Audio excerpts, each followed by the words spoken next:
আমি বিএনপির নেতাদের উদ্দেশ্যে বলতেছি, সময় আছে, ভালো হয়ে যান। এখন অনেক সময় আছে। আপনাদের নেতারা যখন ক্ষমতায় ছিল না তখন অনেক সুখে ছিল।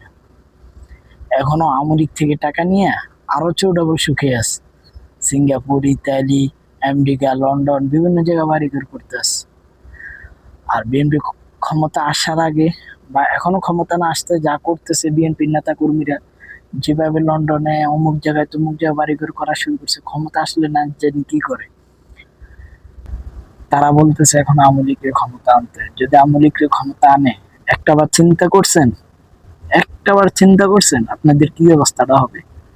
বড় বড় নেতারা তো টাকা দিয়ে বেঁচে যাবে। আওয়ামী লীগ যেমন বড় বড় বিএনপির নেতাদেরকে টাকা দিয়ে বেঁচে গেছে, তেমনি বেঁচে যাবে বিএনপির বড় বড় নেতারা। কিন্তু যারা ছোটখাটো পাতি নেতা আছে, যারা মহল্লা ভিত্তিক নেতা আছে, আপনাদের কি অবস্থা হবে? আপনার যারা আওয়ামী লীগের বাড়িঘর ভাঙচুর করছেন, আজকে বিএনপির বড় বড় নেতারা টাকা খাইয়ে বলতেছে আওয়ামী লীগের ক্ষমতা আনার জন্য। তা যাই করবেন, ডিসিশন আপনারাই নেবেন। আগামীতে সরকার কে গঠন করবে, কাকে দরকার, কে আপনাদের নিরাপত্তা দিতে পারবে।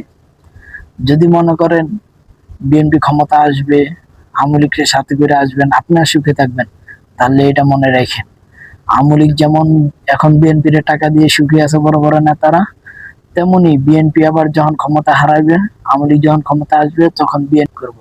কিন্তু আপনার মতো আমার মতো লোক রাস্তায় পড়ে মরবো, আমাদেরকে জবা করবে, বাড়িঘর ছাড়া করবে। তা আমি বলতেছি এখন থেকে সতর্ক হয়ে যান, নাহলে কপালে দুঃখ আছে, দুঃখ। আর কিছু বলার না। যদি বুঝেন তাহলে বুঝেন, না বুঝলে তেজপাতা।